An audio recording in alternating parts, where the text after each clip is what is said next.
수연아, 또 늦었네? 환자 한 명 돌보는데 뭐가 그렇게 바쁘다고? 새벽 7시 집에 들어선 수연을 맞이한 건 시어머니 조미영의 차가운 목소리였습니다.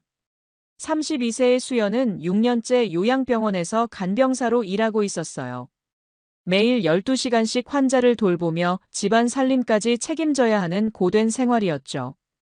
죄송해요, 어머니. 환자분이 갑자기 열이 나서 늦었어요. 갑자기 열이 나면 의사나 간호사가 처리하는 거 아니야? 간병사가 뭘 한다고. 61세인 조미영은 전직 은행원 출신이었어요. 은행에서 30년간 일하다 퇴직한 후로는 며느리의 직업을 못마땅하게 여기고 있었죠. 어머니, 간병사도 정말 중요한 일이에요. 환자분들이 얼마나 의지하시는데요. 중요하긴 뭐가 중요해. 누구나 할 수 있는 일이잖아. 그냥 환자 씻기고 밥 먹여주는 거 아니야? 그게 아니에요. 환자분들의 심리적 안정까지 책임져야 하는 전문적인 일이거든요. 수연이 설명했지만 조미영은 코웃음을 쳤어요. 전문적이라니. 고작 고등학교 졸업하고 할 수 있는 일이 뭐가 전문적이야. 사실 수연은 서울의대를 졸업했지만 6년 동안 그 사실을 숨기고 있었어요. 진정한 사랑을 찾고 싶어서 신분을 속이고 결혼했거든요. 수연아, 빨리 와서 아침이나 차려. 내 약 먹을 시간 지났다. 시아버지 한성택이 거실에서 소리쳤습니다. 65세인 한성택은 10년째 당뇨병을 앓고 있었는데 수연을 부를 때면 늘 반말이었어요. 네, 아버지. 금방 준비할게요. 수연은 피곤한 몸을 이끌고 부엌으로 향했어요. 밤새 환자를 돌보느라 한잠도 제대로 자지 못했지만 시댁 어른들의 끼니부터 챙겨야 했죠. 정말 답답해 죽겠어. 우리 정우는 의료기기 회사 과장인데 와이프가 간병사라니. 조미영이 투덜거렸습니다. 어머니 말이 맞아. 회사 사람들한테 뭐라고 설명해야 할지 모르겠어. 한성택도 거들어 말했어요. 그런 말씀하지 마세요. 간병사도 꼭 필요한 직업이에요. 수연이 조심스럽게 반박했지만 소용없었어요. 꼭 필요한 직업이긴 한데 그게 꼭 우리 며느리가 해야 하는 일이야? 다른 일은 정말 못 구하겠어? 사무직이라도? 어머니, 제가 이 일을 좋아해요. 환자분들이 저를 필요로 하세요. 좋아한다고? 그런 힘든 일을 누가 좋아해? 조미영이 비웃었어요. 그때 수연의 핸드폰이 울렸어요. 병원에서 온 연락이었죠. 네, 수연입니다. 수연 씨, 이순자 할머니가 밤새 많이 힘드셨어요. 가족분들한테 연락했는데 아무도 오지 않으셨고요. 지금 갈게요. 수연이 전화를 끊자마자 조미영이 날카롭게 말했어요. 또 나가려고? 밥은 차려놓고 가는 거야? 죄송해요. 환자분이 많이 아프신 것 같아서요. 환자가 아프면 의사가 보는 거지. 간병사가 뭘 할 수 있다고. 수연은 더 이상 설명하지 않았어요. 어차피 이해받을 수 없다는 걸 알았거든요. 요양병원에 도착한 수연은 이순자 할머니의 침상으로 달려갔어요. 할머니, 괜찮으세요? 수연아, 왔구나. 밤새 너무 아팠어. 67세인 이순자 할머니는 수연이 돌보는 환자 중 가장 정이 많이 든 분이었어요. 가족들이 거의 찾아오지 않아 수연만이 유일한 가족 같은 존재였죠. 어디가 아프셨어요? 가슴이 답답하고 숨이 잘 안 쉬어져. 수연은 즉시 간호사를 불렀어요. 간호사님, 할머니 상태가 이상해요. 호흡곤란 증상이 있으세요. 알겠어요. 의사 선생님께 연락드릴게요. 수연은 할머니의 손을 잡고 곁에 있었어요. 할머니, 괜찮아요.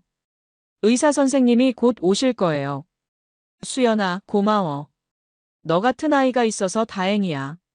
할머니, 그런 말씀 마세요. 근데 수연아, 집에서는 어때? 시댁에서 잘해주니? 수연은 쓴웃음을 지었어요. 그냥 그래요, 할머니. 표정을 보니 그냥 그런 게 아닌 것 같은데.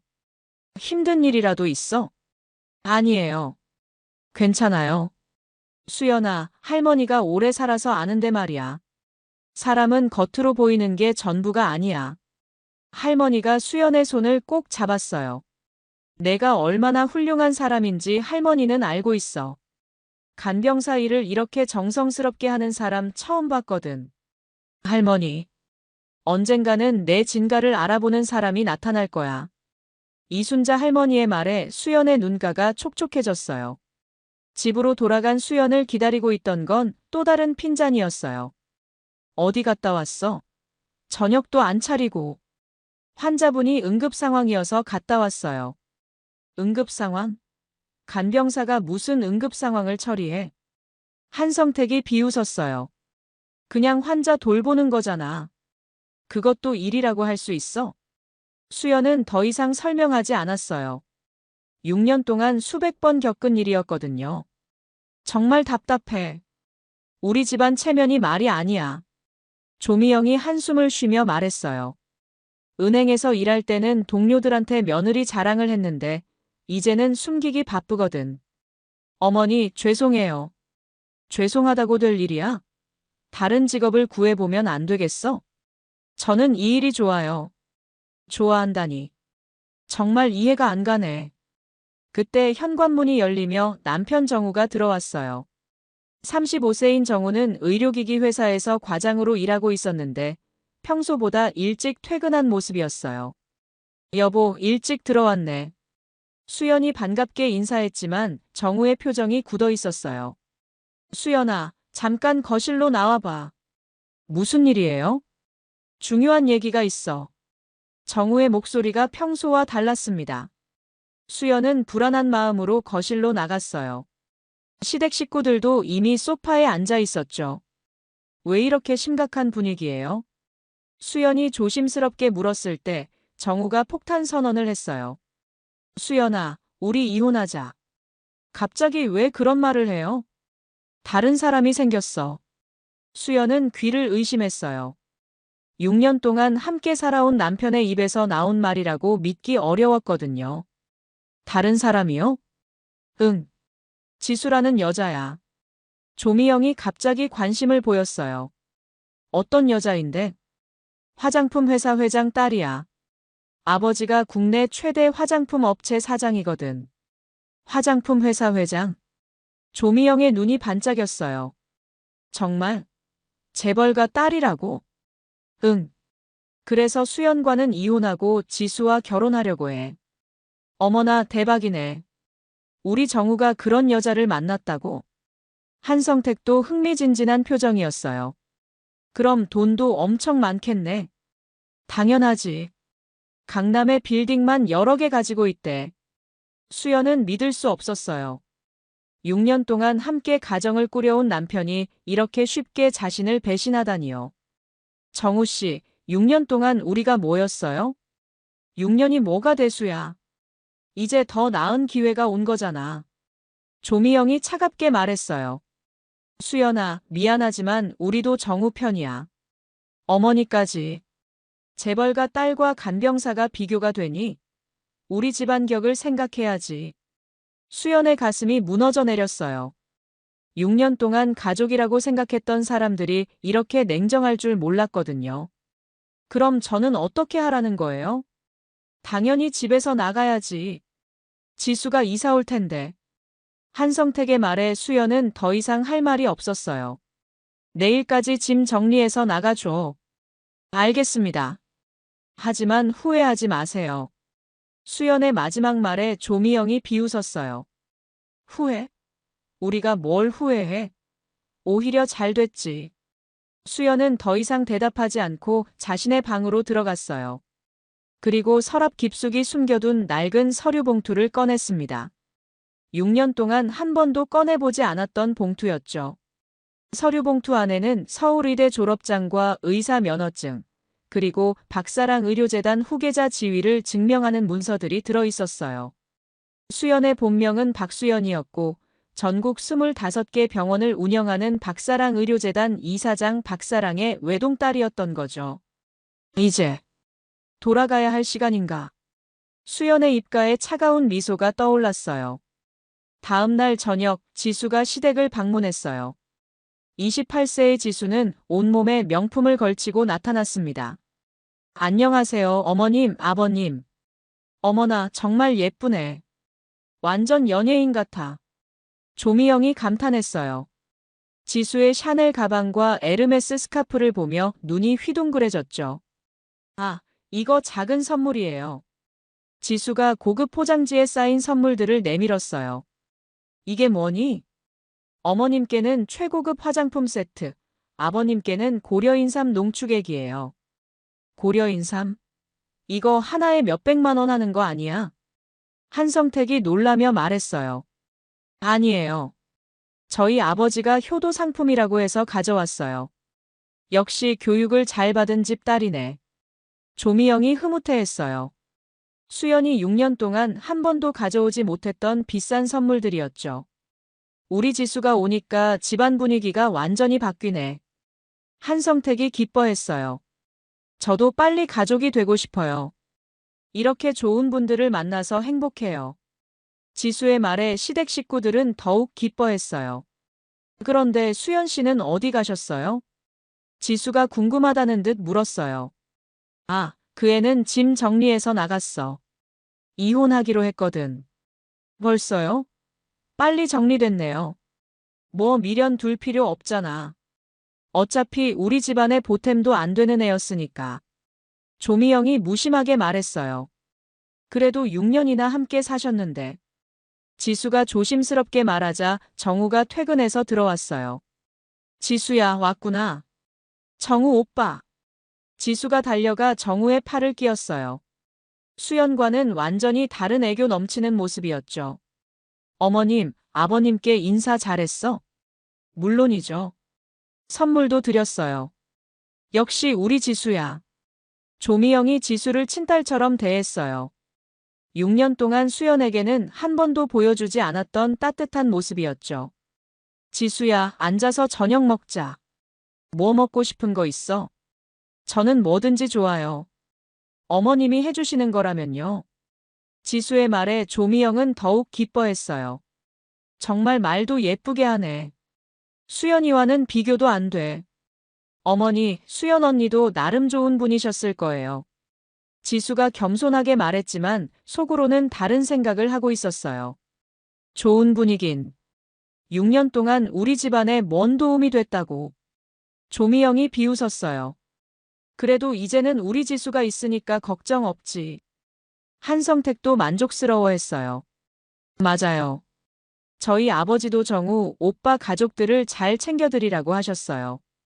정말? 어떤 식으로? 아버지 회사에서 우수한 가족들에게 의료비 지원도 해드리고 좋은 일자리도 소개해드린다고 하셨어요. 의료비 지원이라니. 정말 대단한 회사네. 한성택이 감탄했어요. 당뇨병 치료비가 부담스러웠던 터라 더욱 반가웠죠. 걱정 마세요, 아버님. 곧 모든 게 해결될 거예요. 지수가 자신있게 말했지만 사실 지수에게는 큰 비밀이 있었어요. 그날 밤 지수는 화장실에서 몰래 전화를 걸었어요. 언니, 나야. 지수야. 일은 잘 되고 있어? 응. 그런데 좀 이상해. 뭐가? 여기 시댁이 생각보다 가난해. 집도 전세고 가진 것도 별로 없어. 그럼 빨리 털고 나와. 아직 좀 더 지켜봐야 할 것 같아. 남편이 의료기기 회사 과장이라 월급은 나쁘지 않거든. 조심해. 너무 오래 있으면 들킬 수 있어. 알아. 조금만 더 기다려봐. 지수는 전화를 끊고 거울을 봤어요. 사실 지수는 전문적인 결혼 사기꾼이었어요. 수연은 택시를 타고 서울 한복판의 거대한 의료센터로 향했어요. 박사랑 의료재단 본원이었죠. 건물 앞에서 내린 수연을 보자 경비원이 깊게 인사했어요. 따님, 정말 오랜만입니다. 김경비님, 안녕하세요. 수연을 알아본 경비원의 정중한 인사를 받으며 로비로 들어갔어요. 로비에서는 비서 김 실장이 기다리고 있었죠. 따님, 회장님께서 기다리고 계십니다. 김 실장님, 그동안 고생 많으셨어요. 아닙니다. 따님이 무사히 돌아오셔서 다행입니다. 수연은 전용 엘리베이터를 타고 최고층으로 올라갔어요. 25층 이사장실 앞에 서자 마음이 복잡했죠. 6년 만에 돌아온 아버지의 사무실이었거든요. 이사장실 문이 열리자 박사랑 이사장이 일어났어요. 58세인 박사랑은 국내 의료계의 거물이었어요. 수연아, 정말 오랜만이구나. 아버지. 수연의 목소리가 떨렸어요. 많이 힘들었지? 박사랑이 딸을 꼭 안으며 물었어요. 괜찮았어요. 좋은 경험이었어요. 좋은 경험이라니. 내 딸이 그런 대접을 받으면서 살았는데. 박사랑의 목소리에 분노가 섞여 있었어요. 아버지는 어떻게 알고 계셨어요? 내가 몰랐을 거라고 생각했니? 내가 결혼하는 순간부터 모든 걸 지켜봤어. 수연은 놀랐어요. 왜 가만히 계셨어요? 내가 선택한 길이니까 끝까지 지켜봤지. 하지만 언제든 돌아올 수 있게 모든 걸 준비해뒀어. 박사랑이 서랍에서 두꺼운 서류 뭉치를 꺼냈어요. 이게 뭐예요? 내 명의로 된 병원 지분과 부동산들이야. 6년 동안 계속 늘려뒀어. 수연은 서류를 펼쳐봤어요. 상상을 초월하는 자산 목록이 펼쳐졌어요. 서울 시내 빌딩 3개, 병원 지분 40%, 그리고 각종 투자 자산들까지요. 박사랑 의료재단 부이사장 자리도 그대로 남겨뒀어. 아버지, 내가 의대를 졸업하고 미국에서 연수까지 받았는데 그 실력을 묻어둘 순 없잖아. 수연은 감격했어요. 아버지가 자신을 이렇게까지 믿고 기다렸다니요. 이제 정말 돌아올 거지? 네, 돌아왔어요. 그럼 복수하고 싶겠네. 박사랑의 눈빛이 차가워졌어요. 제가 당한 만큼은 돌려받고 싶어요. 좋아. 우리 의료계 네트워크의 힘을 보여주자. 박사랑이 내선 전화를 눌렀어요. 김 실장, 법무팀과 조사팀을 이사장실로 불러줘. 네, 회장님. 10분 후, 박사랑 의료재단의 최고 법무진과 조사팀이 이사장실에 모였어요.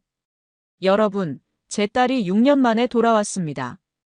법무팀장과 조사팀장이 정중하게 인사했어요. 부이사장님 환영합니다. 앞으로 모든 지원을 부탁드려요. 당연합니다. 특히 장정우라는 사람과 그 가족들을 철저히 조사해 주세요. 법무팀장이 메모했어요. 어떤 수준까지 조사할까요? 직장, 거주지, 이용하는 병원, 모든 인맥까지 빠짐없이 조사하세요. 네, 알겠습니다. 그리고 최지수라는 여자도 마찬가지로 조사해 주세요. 수연이 입을 열었어요. 재벌가 딸이라고 하는데 뭔가 수상한 구석이 있었어요. 어떤 점이 수상했나요?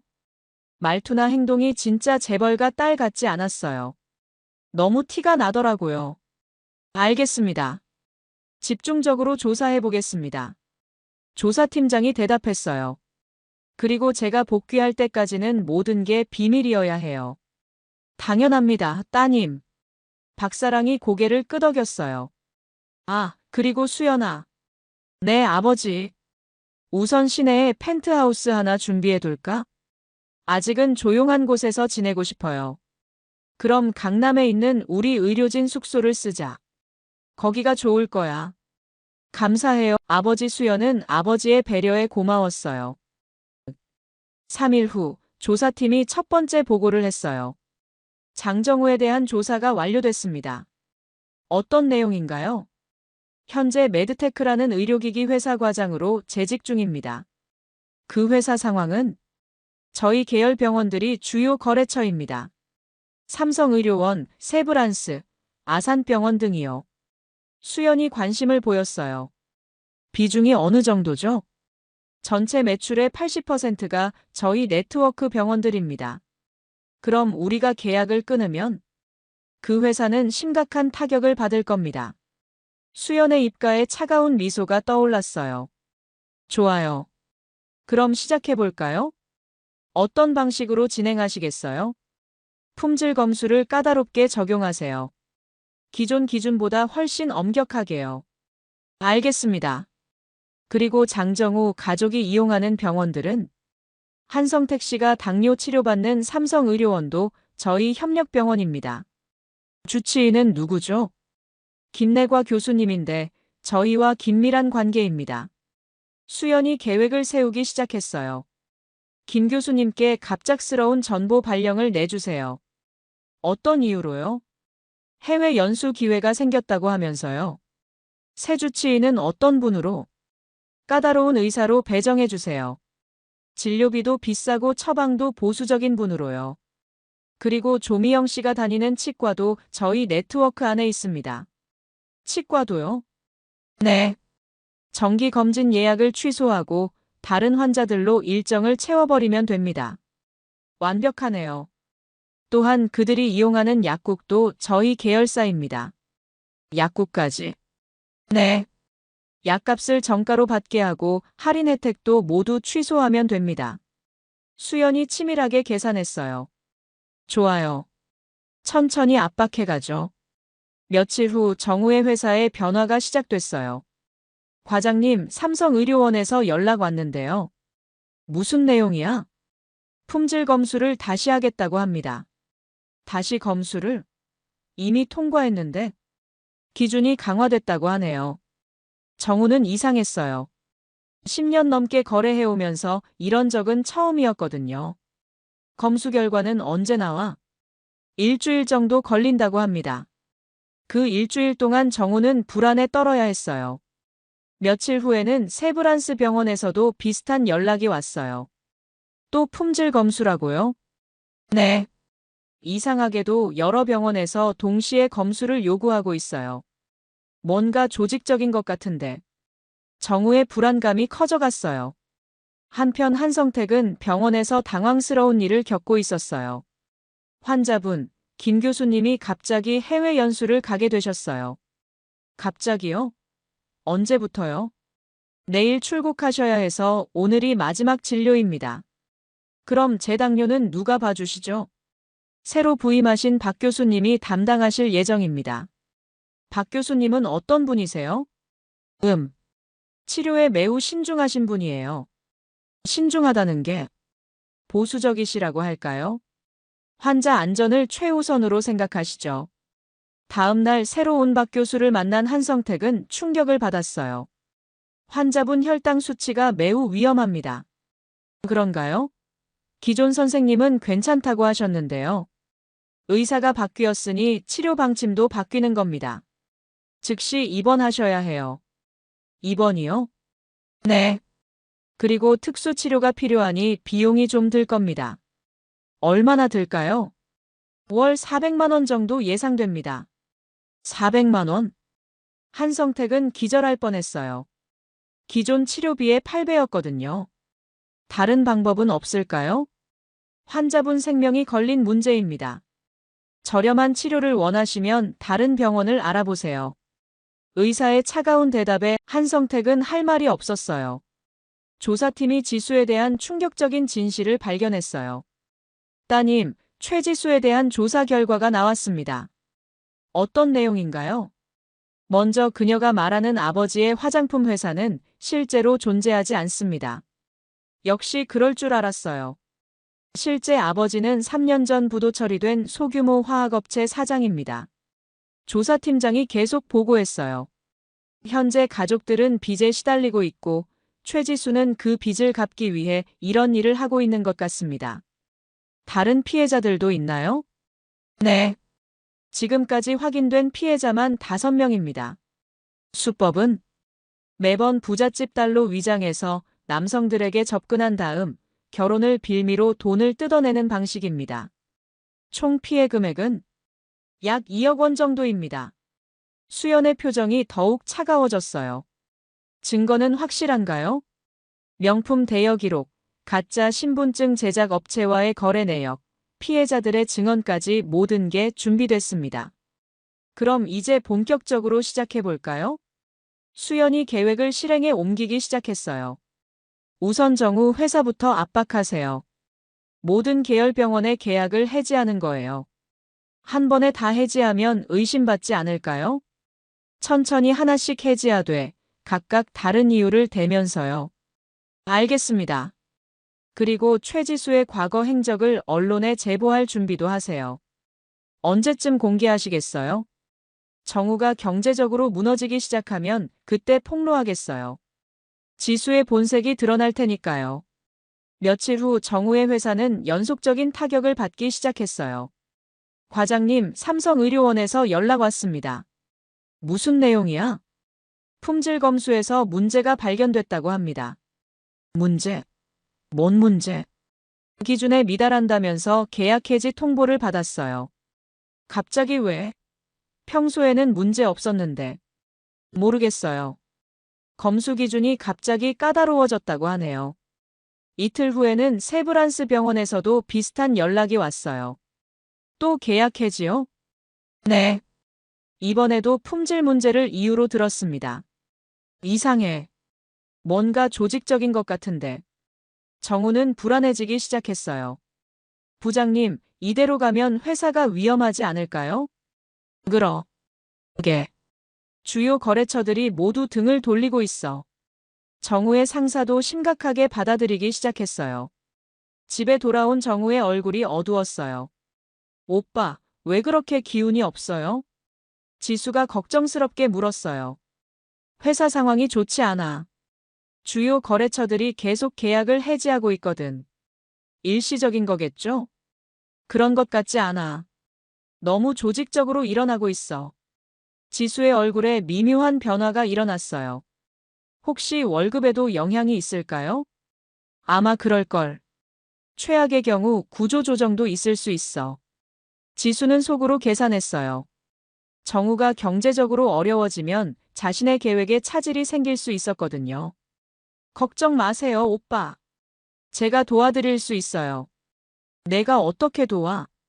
저희 아버지가 투자하시는 회사들이 많으니까 거기에 취업시켜드릴 수도 있고요.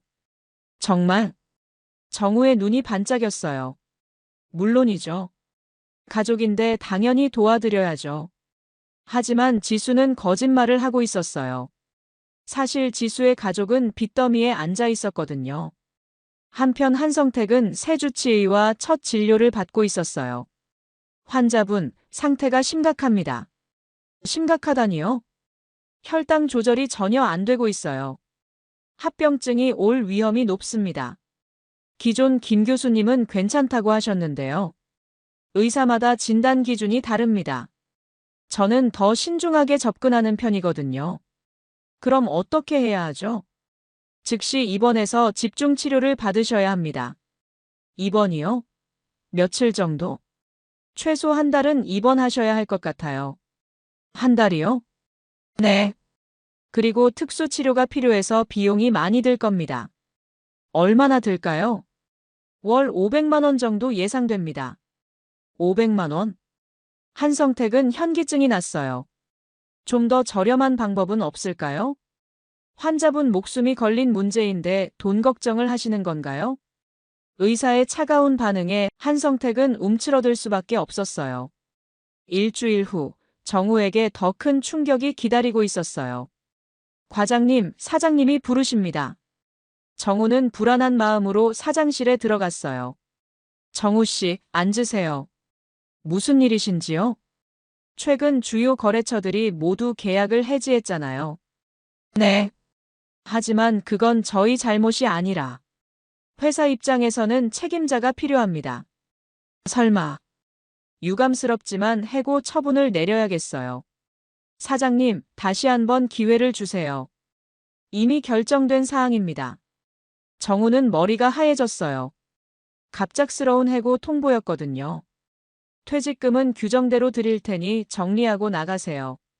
집에 돌아온 정우가 소식을 전했을 때 집안이 발칵 뒤집혔어요. 해고됐다고? 조미영이 소리쳤어요. 갑자기 구조조정을 한다면서요? 그럼 이제 어떻게 살지? 한성택도 걱정스러워했어요. 다른 회사를 알아봐야죠. 정우가 답했지만 자신감이 없었어요. 괜찮아요. 제가 아버지한테 말씀드릴게요. 지수가 나서서 말했어요. 정말 도와줄 수 있어? 당연하죠. 저희 아버지 인맥이 넓으시거든요. 하지만 며칠이 지나도 지수로부터 좋은 소식은 들려오지 않았어요. 지수야, 일자리 소개권은 어떻게 됐어? 아, 그거요? 아직 아버지께서 검토 중이세요. 언제쯤 결과가 나올까?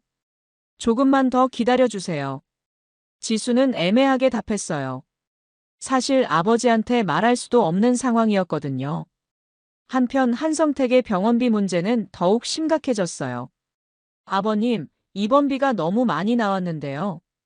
얼마나? 이번 달만 450만 원이에요. 450만 원? 조미영이 기절할 뻔했어요. 의료진들이 온갖 검사를 다 했더라고. 그것도 다 돈이거든. 그 돈을 어디서 구하지? 정우는 해고됐고 아버지는 입원비가 천문학적이고 정말 하늘이 무너지는 것 같았어요. 지수한테 부탁해볼까? 정우가 조심스럽게 말했어요. 그래, 지수 아버지가 부자라니까 도움을 요청해보자. 하지만 지수의 반응은 예상과 달랐어요. 아버지한테 말씀드려보긴 할게요. 근데 갑자기 목돈을 빌려달라고 하면 좀 그렇지 않을까요? 그럼 어떻게 하지? 우선 다른 방법을 생각해보세요. 아버지께 부담드리기 전에요. 지수의 태도가 미묘하게 달라진 걸 느낀 조미영이 불안해했어요. 그날 밤 뉴스에서 충격적인 소식이 나왔어요. 긴급 속보입니다. 다중사기 혐의로 수배 중이던 최지수 씨가 인천공항에서 검거됐습니다. 텔레비전 화면에 수갑을 찬 지수의 모습이 나타났어요. 저 사람이 우리 지수 아니야? 조미영이 떨리는 목소리로 말했어요. 최 씨는 부잣집 딸로 위장해 여러 남성들로부터 수억 원을 편취한 혐의를 받고 있습니다. 사기꾼이었다고. 정우는 넋을 잃고 화면을 바라봤어요. 피해자는 현재까지 5명으로 확인됐으며 총 피해 금액은 2억 원에 달합니다. 2억 원? 한성택이 경악했어요. 경찰에 따르면 최 씨가 착용했던 명품들은 모두 대여업체에서 빌린 것으로 밝혀졌습니다. 명품도 다 가짜였다고. 조미영이 믿을 수 없다는 표정을 지었어요. 또한 아버지가 화장품 회사 회장이라는 것도 거짓으로, 실제로는 부도난 중소업체 사장인 것으로 확인됐습니다. 모든 게 거짓말이었구나. 정우가 주저앉았어요. 우리가 완전히 속은 거야. 그날부터 더 큰 악몽이 시작됐어요. 며칠 후 정우는 회사 사장한테서 최종 통보를 받았어요. 정우 씨, 유감스럽게도 퇴사 처리해야겠어요. 사장님, 제발 한 번만 더 기회를 주세요. 주요 거래처를 모두 잃은 상황에서 어쩔 수 없습니다.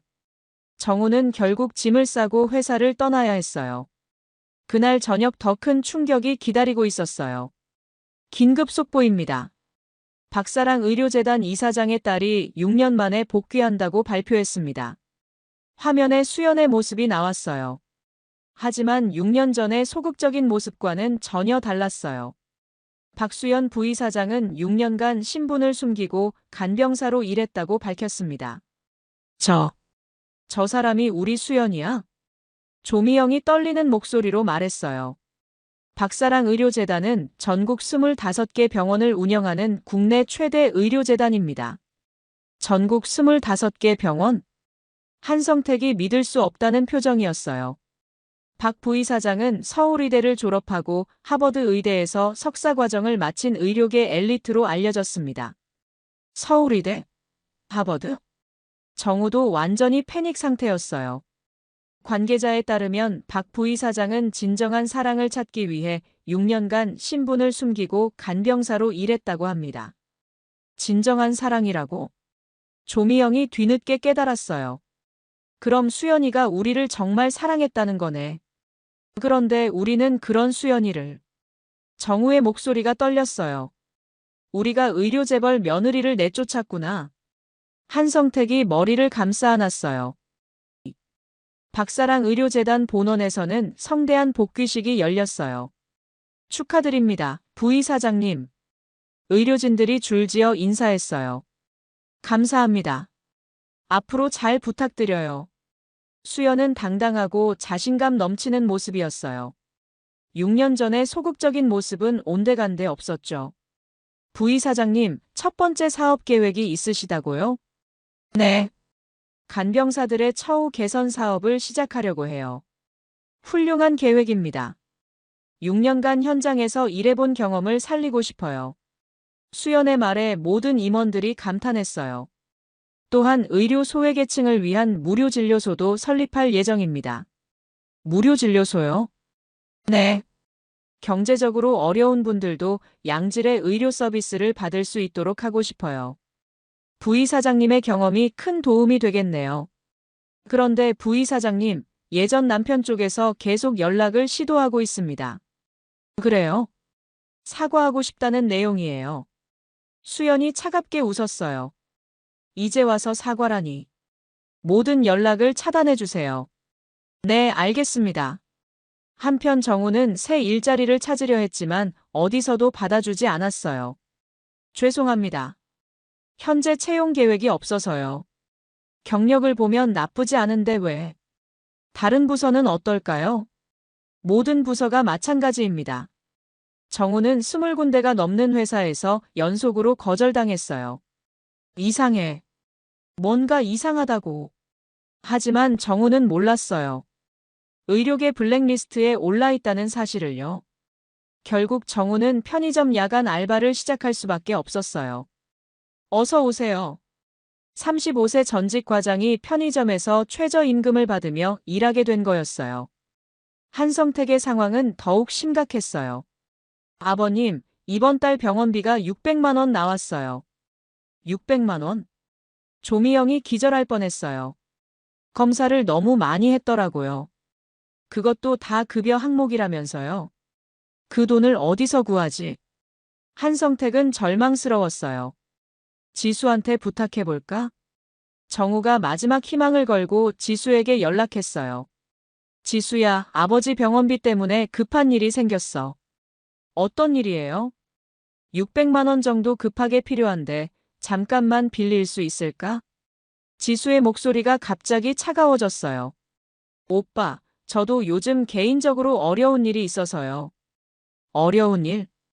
아버지 회사도 투자금 회수하느라 바쁘시고 해서요. 그럼 조금이라도. 미안해요, 오빠. 정말 도와드리고 싶은데 상황이 안 되네요. 지수가 전화를 끊자 정우는 허탈했어요. 뭐래? 도와줄 수 없다고 해. 왜? 재벌가 딸이면서. 개인적으로 어려운 일이 있다나 뭐라나. 이상하네. 뭔가 이상해.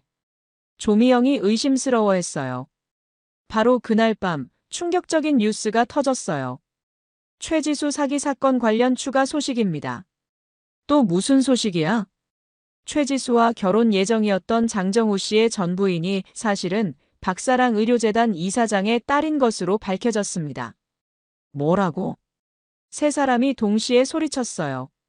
박수연 씨는 6년 전 신분을 숨기고 결혼했으며 최근 이혼 후 의료재단에 복귀한 것으로 알려졌습니다.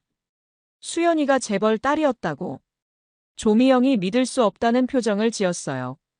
박사랑 의료재단은 국내 의료업계 부동의 1위 기업으로 박 이사장의 자산은 수조 원에 달하는 것으로 추정됩니다. 수조 원? 한성택이 기절할 것 같은 표정이었어요. 우리가 재벌 며느리를 내쫓은 거야? 오미영의 목소리가 떨렸어요. 6개월 후 박사랑 의료재단에서는 중요한 기자회견이 열렸어요. 오늘 기쁜 소식을 발표하게 되어 영광입니다. 기자들이 카메라를 들이댔어요. 저의 결혼을 발표합니다. 상대방은 어떤 분인가요? 서울대병원 심장외과 김준호 교수님입니다. 수연 옆에 서 있던 김준호가 인사했어요. 39세의 준호는 의료계에서 인정받는 실력파 의사였어요. 언제부터 만나셨나요? 복귀 후 업무상 만나게 되면서 자연스럽게 가까워졌습니다. 부이사장님의 과거 결혼 생활에 대해서는? 과거는 과거예요. 지금은 정말 행복합니다. 수연이 환하게 웃으며 답했어요. 결혼식은 언제 올리실 예정인가요? 다음 달 서울대병원에서 올릴 예정입니다. 축하드립니다. 기자들이 박수를 쳤어요. 한편 정우는 편의점에서 야간 근무를 하고 있었어요. 어서 오세요. 정우는 깊은 밤 편의점에서 일하며 하루하루를 버텼어요. 불과 몇 달 전만 해도 의료기기 회사 과장이었는데 이제는 최저임금 알바생이 된 거였어요. 편의점 텔레비전에서 수연의 결혼 소식이 나오고 있었어요. 수연이 정말 행복해 보이네. 정우는 복잡한 심정으로 화면을 바라봤어요. 한성택은 여전히 병원에 입원 중이었어요. 치료비 때문에 빚만 늘어가고 있었죠. 아들아, 우리가 정말 바보같이 살았구나. 아버지, 이제 와서 그런 말씀을. 진짜 금을 버리고 돌멩이를 주었네. 수연의 결혼식 날이 왔어요. 서울대병원 대강당에서 성대한 결혼식이 열렸습니다. 축하합니다, 부의사장님. 의료계 최고 권위자들이 모두 참석했어요. 감사합니다. 정말 행복해요. 수연은 아름다운 웨딩드레스를 입고 환하게 웃고 있었어요. 이제 정말 새로운 시작이네요. 김준호가 수연의 손을 잡으며 말했어요. 네, 과거는 모두 잊고 미래만 보며 살아요. 결혼식은 정말 화려했어요. 박사랑 의료재단의 위상을 보여주는 완벽한 행사였죠. 그 시간 정우는 편의점에서 혼자 컵라면을 먹고 있었어요. 텔레비전에는 수연의 결혼식 뉴스가 계속 나오고 있었죠. 박사랑 의료재단 박수연 부의사장이 오늘 성대한 결혼식을 올렸습니다. 화면에는 행복한 수연의 모습이 나왔어요. 정말 다른 세상 사람 같네. 정우는 자신의 초라한 현실과 비교하며 한숨을 쉬었어요. 며칠 후 이순자 할머니가 수연의 무료 진료소를 찾아왔어요. 수연아, 정말 고마워. 할머니, 어떻게 오셨어요? 내가 만든 무료 진료소 소식을 들었거든. 가난한 사람들도 좋은 치료받을 수 있게 해줘서 고마워. 당연한 일이에요, 할머니. 내가 간병사로 일할 때부터 알았어. 정말 착한 마음씨를 가진 아이라는 걸. 할머니. 사람은 겉모습이 아니라 마음이 중요한 거야. 할머니가 처음부터 알아봤지. 이순자 할머니가 수연의 손을 잡았어요. 1년 후 수연은 김준호와 함께 의료봉사를 다니고 있었어요. 여보, 오늘도 많은 분들을 도왔네요. 네. 정말 뿌듯해요. 당신의 과거 경험이 지금 많은 사람들에게 희망이 되고 있어요. 그 힘들었던 시간들이 이제는 감사해요. 어느 날 저녁 두 사람은 한강에서 산책을 하고 있었어요. 여보, 행복해? 물론이죠. 당신과 함께라서 더욱 행복해요. 나도 마찬가지야. 정말 좋은 사람을 만났어. 가끔 예전 생각나지 않아? 김준호가 조심스럽게 물었어요. 가끔은 나죠. 하지만 후회하지는 않아요. 정말? 네. 그 경험이 있었기에 지금의 행복을 더 소중히 여길 수 있거든요. 훌륭한 마음가짐이에요. 두 사람은 행복한 미소를 지으며 걸어갔어요. 한편 정우 가족은 여전히 고시원에서 힘겹게 살고 있었어요. 아버지 병원비가 또 올라갔어. 얼마나? 이번 달은 700만 원이래. 700만 원? 조미영이 한숨을 쉬었어요. 정우는 편의점 알바비로 겨우 200만 원 버는데 어떻게 하지? 그때 한성택이 말했어요. 우리가 수연이한테 정말 잘못했구나. 이제 와서 그런 말 해도 소용없어요. 정우가 체념하며 말했어요. 진짜 금을 버리고 돌을 주었네. 조미영도 뒤늦은 후회를 했어요. 2년 후 수연은 의료 소외계층을 위한 재단을 설립했어요. 이사장님, 이번 달에도 많은 분들이 도움을 받았습니다. 다행이네요. 예산을 더 늘려서 더 많은 분들을 도와드리세요. 네, 알겠습니다. 수연은 진심으로 사회에 기여하고 싶어 했어요. 제가 어려웠던 시절을 겪어봤기 때문에 그분들의 마음을 이해할 수 있어요. 정말 훌륭하십니다. 직원들은 수연을 진심으로 존경했어요. 어느 날 수연은 김준호와 함께 아이들 병원을 방문했어요. 선생님, 고마워요. 어린 환자가 수연에게 감사 인사를 했어요. 아니야. 선생님이 아니라 이모라고 불러. 이모, 아프지 않게 해줘서 고마워요. 수연은 아이를 꼭 안아주었어요.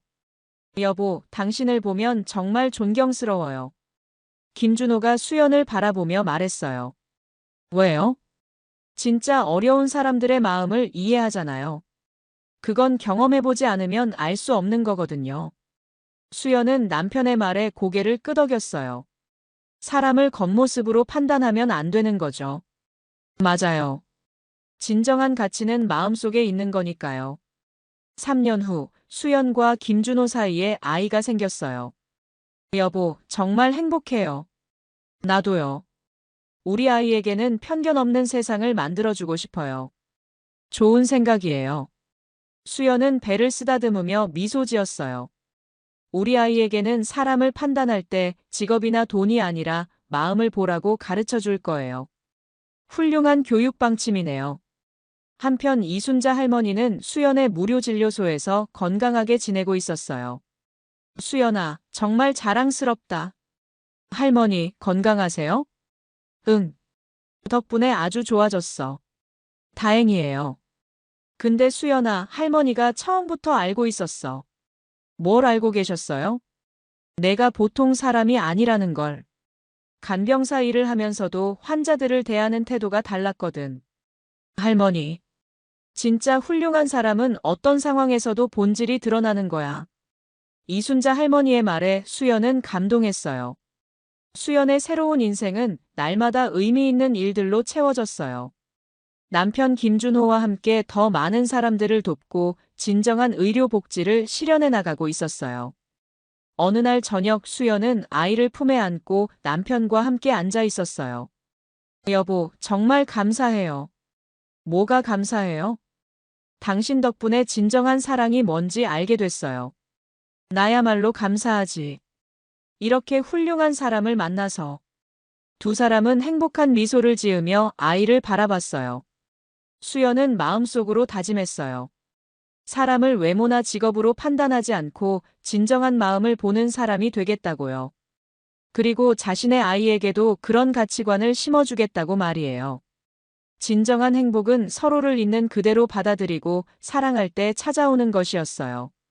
한편 정우는 여전히 편의점에서 야간 알바를 하며 하루하루를 버티고 있었어요.